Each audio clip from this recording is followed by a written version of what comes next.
Some chess games are won with brilliant sacrifices, others are won with deep calculations. This one was won with patience. Welcome to Chess Africanism, where we don't just teach chess, we marinate it, we season it, then we serve it hot. Now grab a plate, because today we're cooking the London system from black's side. White opens with d4. I respond with knight to f6. Already, white is fighting for the center, but I want to see his plans. White develops the knight to c3. I realize he's aiming for the London. I go with d5. Very principled. Nothing flashy yet, just following good opening fundamentals. White develops the bishop to f4. I continue with my king's Indian setup, g6. An interesting choice. Instead of copying white's structure, I build my own. White plays the knight on f3. My bishop comes to g7. Development first, attack later. That's one habit you'll notice in strong players. Well, even patzers do. But before that, they'll report you first thinking you're doing an illegal move. Chess is hard. White brings the queen to d2. I castle, and then he plays bishop h6. Halala, halala. A very common London system idea. The goal is simple. Trade black's dark squared bishop, one of black's most important defenders. I calmly respond with c6. No panic. No rush decisions. Sometimes the strongest move is simply improving your position. White jumps with the knight to e5. I develop the other knight to d7. Everything is still under control. Then white captures the bishop on g7. I recapture with the king. Now, if you're new to chess, you might think, isn't that dangerous? Normally, maybe. But notice something important. I had already castled. My king was already sitting at home in his slippers, watching rugby, the Springboks. So the king is perfectly safe. Always judge a position, not a move. In isolation, white now pushes the pawn to f4, clearly preparing an attack. This, my dear friends, was an over-the-board tournament, by the way. While sitting down across, I thought to myself that my opponent actually knows what he is doing. So I was playing for two results. I either win or draw. Because in chess, never say never. You can normally lose to a 12-year-old, and instead of accepting defeat, you start with the allegations. Start the procedure. Haha. Kramnik. In chess we call it calculation. On the internet, we call it investigation. I immediately challenge the center with knight to e4. This is excellent timing. When your opponent starts attacking on one side, very often the correct response is to strike back in the center. White exchanges knights. I recapture with the pawn. And now look at the position. Black controls central squares. The e4 pawn cramps white's pieces. That's the value of central space. White plays e3, trying to break free. I calmly develop the knight to f6.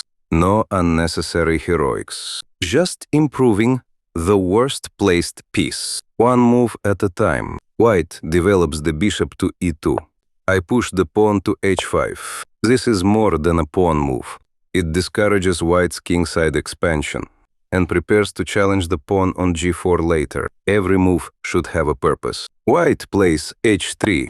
I develop the bishop to e6. Notice how every black piece is finding an active square. Nobody is standing around unemployed. White finally launches g4. The attack has officially begun. I quietly respond with rook to h8. No panic. I was hoping he either takes the h-pawn or lock his attack by pushing to g5.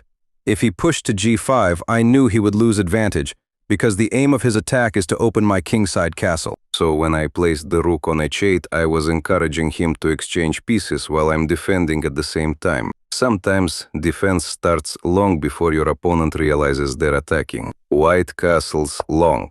I place the queen on c8. The queen forming a battery with the bishop, making every piece work in perfect harmony. White plays rook dg1. Supporting future operations. Everything is coordinated. No load shedding. Now here comes the Nelson Mandela moment. Black captures on g4. White recaptures with the h-pawn.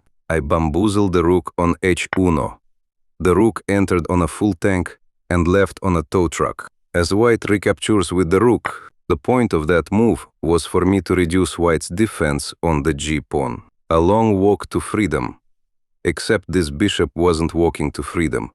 He was walking to work. Bishop captures g4.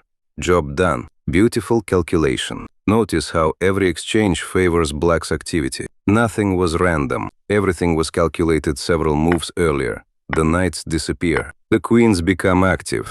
I capture with the queen on g4. Suddenly, white's attack has disappeared, and black has taken over the initiative. That's one of the biggest lessons in chess. An attack without enough pieces usually becomes your opponent's attack. While sitting on the board, I became relieved, but at the same time I knew that the position could become a draw if white forces repetition.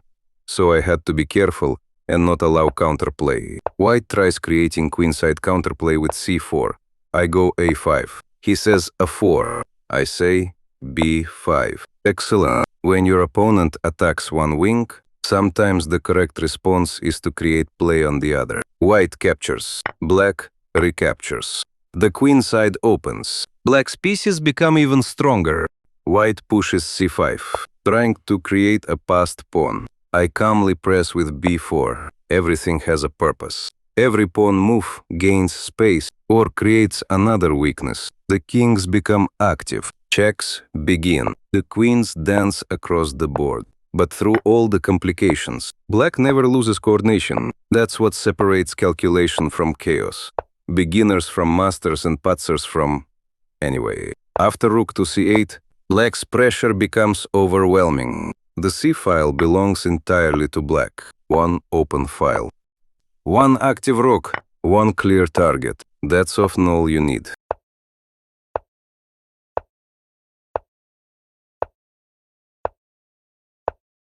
Eventually, the queens are exchanged. And now we reach the endgame. Many club players relax here. That's dangerous.